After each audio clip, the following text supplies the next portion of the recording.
آمين. الحمد لله رب العالمين، والصلاة والسلام على نبينا محمد وعلى آله وأصحابه أجمعين. ربنا ظلمنا أنفسنا وإن لم تغفر لنا وترحمنا لنكونن من الخاسرين.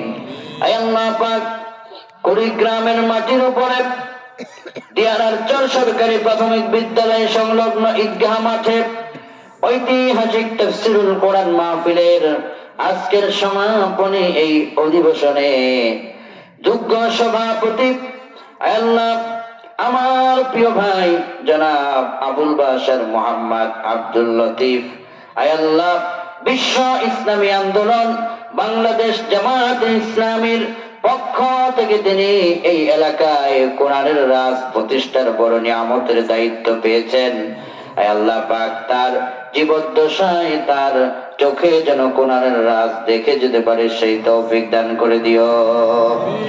আমার সম্মানিত প্রধান অতিথি আল্লাহ জনাব ডক্টর মোহাম্মদ গোলাম আজম, একজন বিজ্ঞানী মানুষ, কতটা বিনয় হয়ে তিনি কোরআনের আলোচনাগুলো শ্রবণ করেছেন।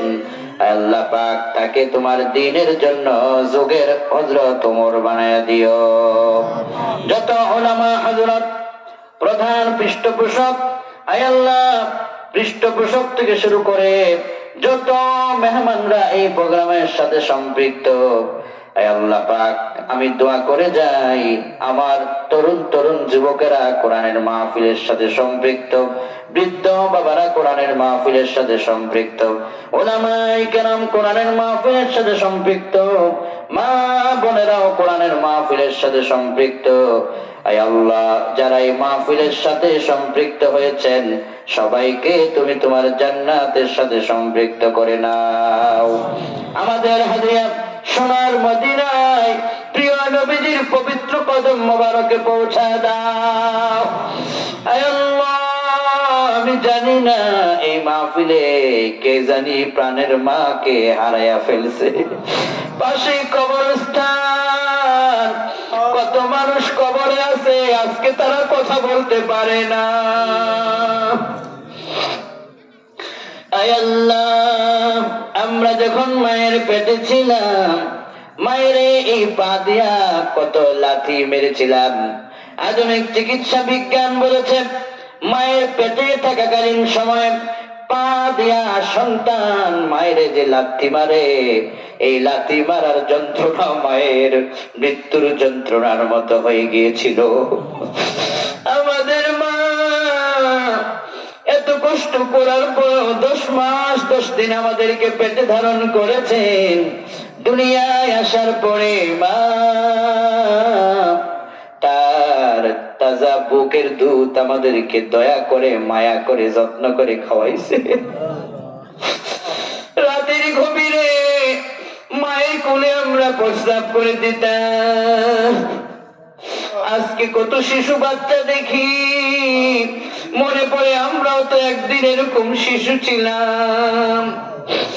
আমরা শিশু অবস্থায় আমার মায়ের কোলে কত প্রস্রাব করছিলাম, মায়ের জামা ভিজায় দিয়েছিলাম, মায়ের বিছানাকে ভিজায় দিয়েছিলাম। মা আমার প্রস্রাবের গন্ধ মায়ের নাকের ডগায় লাগে নাই। আমি মায়ের কোলে পায়খানা করে দিয়েছিলাম, আমার পায়খানার দুর্গন্ধ মায়ের নাকে লাগে নাই। আমি যতবার পায়খানা করেছিলাম আমার মা ততবার আমার মুখের উপরে কপালে চুমা খাইয়া আমার পায়খানা পরিষ্কার করেছিল। আল্লাহ এরপরে যখন বড় হয়ে গেলাম, যখন নিজের হাতে খাবার খেতে শুরু করেছিলাম, সে সময় পরিবারের সবাই একসাথে খাবার খেতে বসলে মা একটু পরে পরে আমাদের প্লেটে মাছের টুকরা দিতেন, গোস্তের টুকরা দিতেন। মায়ের বলতাম মা আপনি কেন খান না? মা সেদিন আমাদের সাথে বড্ড মিথ্যে কথা বলতেন। মা বলতেন বাবা আমার গোস্ত পছন্দ না। মা মিথ্যা বলে আমাদেরকে গোস্তের টুকরাগুলো একটু পরে পরে প্লেটে তুলে দিয়েছিল। যেই মা না খেয়ে খাওয়াইছে, যেই বাবা নিজে না খেয়ে আমাদের মুখে খাবার তুলে দিয়েছেন, এমন মা আর বাবা যার কবরে, মা আর বাবার কবর তুমি জান্নাতের রাজমহল বানিয়ে দাও। রব্বির হামহুমা কামা রাব্বায়ানি সগীরা। মাহবুব নামে তোমার একজন গোলাম অসুস্থ। আয় আল্লাহ, আমি গুনাহগার। এই মজলিসের ভিতরে তোমার অনেক দাড়ি পাকা বান্দারা আছে, পর্দার ভিতরে তোমার বান্দিরা আছেন। নবীজি বলেছেন, দাড়ি পাকা মুরব্বি যেই মজলিসে হাত তোলে তাদেরকে ফিরাইয়া দিতে আল্লাহর লজ্জা হয়ে যায়। আয় আল্লাহ, মাহবুব নামের যে তোমার গোলাম অসুস্থ, তাকে তুমি সুস্থতার নিয়ামত দান করে দিও। শফিউল আলম ভাই আমার, তার মেয়ে অসুস্থ। শফিউল আলম ভাই আমার, তার কলিজার টুকরো সন্তান, মেয়েটাকে আল্লাহ তুমি ক্যান্সার দিয়েছো। আয় আল্লাহ, দুনিয়ার ডাক্তার যেখানে ফেল, তোমার রহম সেখানে শুরু হয়ে যায়। আয় আল্লাহ, দুনিয়ার ডক্টররা যেতে না পারে, তোমার বিন্দু পরিমাণ রহমের খাতিরে তার সব ভালো হয়ে যায়। আয় আল্লাহ, তোমার কোরআনের ইজ্জতে, আয় আল্লাহ, এই কোরআনের মাহফিলের বরকতে আমার ভাইয়ের কলিজার টুকরো মাকে তুমি দয়া করে সুস্থতার নিয়ামত দান করে দাও। আল্লাহ, তার হায়াতকে তোমার কাছে ভিক্ষা চাই। আয় আল্লাহ, তুমি তার হায়াতকে দীর্ঘ লম্বা করে দাও। মেয়েটা অসুস্থ, আহারে বাবার হৃদয় না জানি কত ভেঙে গিয়েছে, মায়ের হৃদয়ে না জানি কত ভেঙে গিয়েছে। আয় আল্লাহ, আমাদের সন্তান, যাদের সন্তান আছে প্রত্যেকের সন্তানকে তুমি ভালো রাখো। প্রত্যেকটা পিতামাতার সন্তানগুলিকে তুমি নিরাপদে সুস্থতার সাথে তাদেরকে সবাইকে রাখো। সন্তানগুলোকে দিনের শিক্ষায় শিক্ষিত হয়ে, আয় আল্লাহ, আদর্শ শিক্ষায় শিক্ষিত হয়ে জাতি ও দেশের খেদমত করার তৌফিক দান করে দিও। আয় আল্লাহ পাক, এই এলাকায় যত মানুষ অসুস্থ তাদেরকে তুমি সুস্থতার নিয়ামত দান করে দিও। আমার বৃদ্ধ বাবারা, অনেকের নানান রকমের জটিল রোগে আক্রান্ত, আমার বাবাদেরকে তুমি সুস্থতার নিয়ামত দিয়ে দাও। আমার সভাপতি সাহেবের কণ্ঠ বসে যায়, আল্লাহ তুমি তার কণ্ঠের ভিতরে তুমি তোমার নূর দান করে দিও।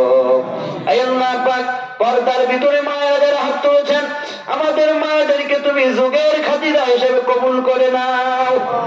প্রধান অতিথি সাহেব সুন্দর বক্তব্য দিয়েছেন, আয় আল্লাহ পাক তুমি তোমার গোলামের হায়াতে বরকত দান করে দিও। বড় ভাই মারা গিয়েছে, তিনি বলছিলেন যে আমাদের আসার সিরিয়াল আছে, যাওয়ার সিরিয়াল নাই। ভাই তাকে এতিম করে চলে গেছে, ভাইয়ের কবরটাকে তুমি জান্নাতের আলো দিয়ে আলোকিত করে দাও। আয় আল্লাহ, এই এলাকার মাটির নিচে যত মানুষ কবরে সবাইকে তুমি মাফ করে দাও। আল্লাহ, আমরা গুনাহগার, তোমার কোরআনের বরকতে আমাদের দোয়াকে তুমি মঞ্জুর করে নাও।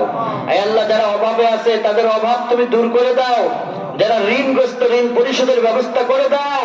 আয় আল্লাহ, অনেক মানুষ আছে ঘরের ভিতরে সংসারের টানা টানা সংসার কষ্ট করে চলে, আল্লাহ চাল হলে তরকারি হয় না, তরকারি হলে তার ভালো একটা কাপড় সে টাকার জন্য পরতে পারে না, কি কষ্টের জীবন মানুষের। আল্লাহ তুমি তাদের প্রতি রহমতের নজর দাও।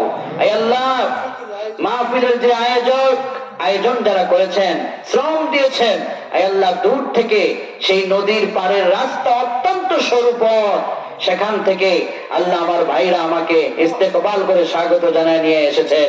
আয় আল্লাহ, তারা যে সম্মান করলো তাদেরকে তুমি জান্নাতের সম্মানের ব্যবস্থা করে দিও। আয় আল্লাহ পাক, এই মাহফিলের সম্মানিত আয় আল্লাহ মেহমান আমার প্রিয় ভাই আব্দুল মতিন ফারুকী হাফিজাহুল্লাহ, তিনি অত্যন্ত চমৎকার ভাষায় আল্লাহর দ্বীন প্রতিষ্ঠার জন্য সারা বাংলাদেশে শ্রম দিয়ে যাচ্ছে।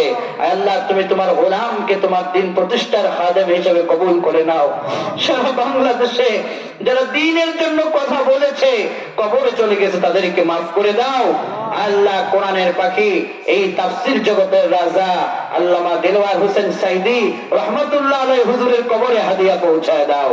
আয় আল্লাহ, বাংলাদেশে যত মানুষ কোরআনের জন্য কষ্ট করছে সবাইকে তুমি কবুল করে নাও। আল্লাহ, এখান থেকে অনেকে প্রবাসে থাকে, বিদেশের মাটিতে মা নাই, বাপ নাই, কেউ নাই। আল্লাহ, প্রবাসে যারা আছে তাদের প্রতি তুমি রহম করো, তাদের রিজিকে তুমি বরকত দান করে দাও। আয় আল্লাহ, আজকের কোরআনের মাহফিল সার্থক হবে যদি আমরা 5 ওয়াক্ত নামাজ ঠিকমতো পড়তে পারি। আল্লাহ, আজকের কোরআনের মাহফিল সফল হবে যদি তোমার কোরআনকে আমরা ভালোভাবে বুঝতে পারি। আল্লাহ, আমাদের সবাইকে তুমি তৌফিক দান করে দাও। আয় আল্লাহ পাক, জানি না কোন দিন কোথায় কি অবস্থায় আমাদের মৃত্যুর পরোয়ানা জারি হয়ে যায়। মরি মরি বাধা নাই। আয় আল্লাহ, ঈমান নিয়ে কবরে যাওয়ার তৌফিক দান করে দিও। আমাদের মোল্লা ভাইয়ের হায়াত দারাজ করে দাও। আমিন। আল্লাহ তাআলা মোল্লা ভাইয়ের দীর্ঘ হায়াত দান করো। আমিন। ইসলামের জন্য কবুল করো। আমিন। আল্লাহ সারা দেশের সফরগুলো তার জন্য সহজ করে দাও। আমিন। অনেক দূর পথ তিনি বাড়িতে সফরগুলো আল্লাহ সহজ করে দাও। আল্লাহ তার কথাগুলো আমাদের মানার জন্য দলিল বানিয়ে দাও। ইসলাম কায়েমের জন্য দলিল বানিয়ে দাও। আল্লাহুম্মা আমিন। আয় আল্লাহ পাক, যদি আমরা মৃত্যুর বিছানায় শুয়ে যাব, মালাকুল মউত আজরাইল আলাইহিস সালামকে আমরা দেখতে পাবো। হাদিসে এসেছে, আজরাইলকে দেখে ভয়ে মানুষের অনেকের ঘাড়ের রগগুলো ঠাস ঠাস করে ছিঁড়ে যাবে। পানি পানি বলে সে চিৎকার মারবে। এক শ্রেণীর মানুষেরা ওই মুসিবতের সময় জান্নাতের মুস্কি হেসে মরতে পারবে। ওই জান্নাতি মানুষদের মতো আমাদেরকে ঈমানের মউত নসিব করে দিও। মৃত্যুর পরে যেই মাটিতে আমাদের দেহ রাখা হবে, পাশেই কবরস্থান, যে মাটিতে আমাদের লাশ রাখা হবে, লোকেরা দূর থেকে দেখবে আমরা মাটির কবরে শুয়ে আছি। আমরা যেন তাকায় দেখি মাটির কবর, মাটি নাই, জান্নাতের বাগান বানায়া দিও। আল্লাহ পাক, মৃত্যুর সময় আমাদের প্রত্যেকের দিলে আর জবানে জারি করে দিও, লা ইলাহা ইল্লাল্লাহ মুহাম্মাদুর রাসূলুল্লাহ সাল্লাল্লাহু আলাইহি ওয়াসাল্লাম। আসসালামু আলাইকুম ওয়া রাহমাতুল্লাহি ওয়া বারাকাতুহু।